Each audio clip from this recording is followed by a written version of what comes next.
Hi hello నమస్తే welcome to our channel. నేను మీ Charmi. Present ఇటు ఏఆర్ రెహమాన్కి సంబంధించి ఒకప్పుడు ఆయన పాడిన సాంగ్కి ఆస్కర్ కూడా వచ్చింది. దాని తర్వాత ఆస్కర్స్ వచ్చినప్పటి నుంచి ఇప్పటి వరకు ఆయన ఎప్పుడూ కూడా ఆయన స్థాయిని ఎక్కువగా చూపించుకున్నది లేదు. లేదా యాటిట్యూడ్ కానీ లేకపోతే ఎదుటి వ్యక్తిని తక్కువ చేసి మాట్లాడడం కానీ ఇలాంటి బుద్ధి మాత్రం ఆయనకి ఇప్పటికీ రాలేదని చెప్పుకోవచ్చు. అయితే దీని వెనకాల కూడా ఒక గ్రేట్ స్టోరీ ఉంది అని ఆయన ఒక ఇంటర్వ్యూలో చెప్పడం జరిగింది. ప్రజెంట్ ఆ ఇంటర్వ్యూకి సంబంధించిన క్లిప్ అయితే వైరల్ అవుతుంది. అదేంటి అంటే ఆయన ఆస్కర్స్ గెలిచిన వెంటనే ఆయన అక్కడ ఎక్కడైతే ఆస్కర్స్ గెలుచుకున్నారో ఆ ఏరియాకి సంబంధించి అక్కడ మైకేల్ జాక్సన్తో పాటు ఆయన వెళ్ళి ఆయనతో పాటు ఒక రోజంతా ఉండి ఆయనతో మాట్లాడారంట.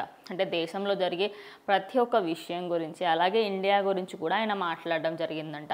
అప్పట్లో వీళ్ళిద్దరూ ఒక తెలుగు సినిమాలో ఆయన నటిస్తాడు, అందులో డ్యాన్స్ కూడా చేస్తారు అనే వార్తలు కూడా వినిపించాయంట. కానీ తర్వాత దానికి సంబంధించి ఎలాంటి వార్త లేకపోవడంతో ఇటు ఏఆర్ రెహమాన్ కూడా చల్లబడిపోయాడు. అప్పుడే ఆస్కర్స్ తీసుకొని ఇండియాకి రాగా అప్పట్లో రోబో సినిమాకి సంబంధించి షూటింగ్స్ అయితే మొదలుపెట్టారంట. అప్పుడు కూడా శంకర్తోని ఇదే మాట మాట్లాడారంట. మైకేల్ జాక్సన్ని మనం ఈ మూవీలో పెడితే ఎలా ఉంటుంది ఏంటి అనే చర్చ కూడా జరిగిందంట. కానీ ఎట్టకేలకు ఆ సినిమా నార్మల్గానే రిలీజ్ అయిపోయింది. మంచి బ్లాక్ బస్టర్ హిట్ కొట్టిందని తెలిసిందే. అయితే ఒక ఇంటర్వ్యూలో ఆయన మాట్లాడుతూ దీనికి సంబంధించిన స్టోరీ అంతా చెప్పి ఆయన ఏంటి అంటే నేను గొర్రెల్లాగా ఉండాలి అనుకోవట్లేదు, నేను పులిలాగా ఉండాలి అనుకుంటున్నాను అని చెప్పడం జరిగింది. అది విన్న ప్రేక్షకులందరూ ఈయన మెంటాలిటీ ఎవరికి రాదేమో అని చెప్పేసి క్లియర్గా చెప్పుకుంటూ ఉన్నారు.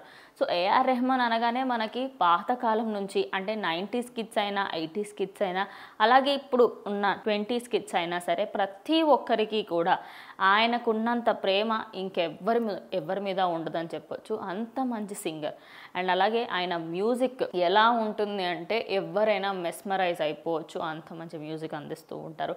అండ్ తను కొన్ని పాటలకు సంబంధించి రాశారు అనే వార్తలు కూడా వినిపించాయి.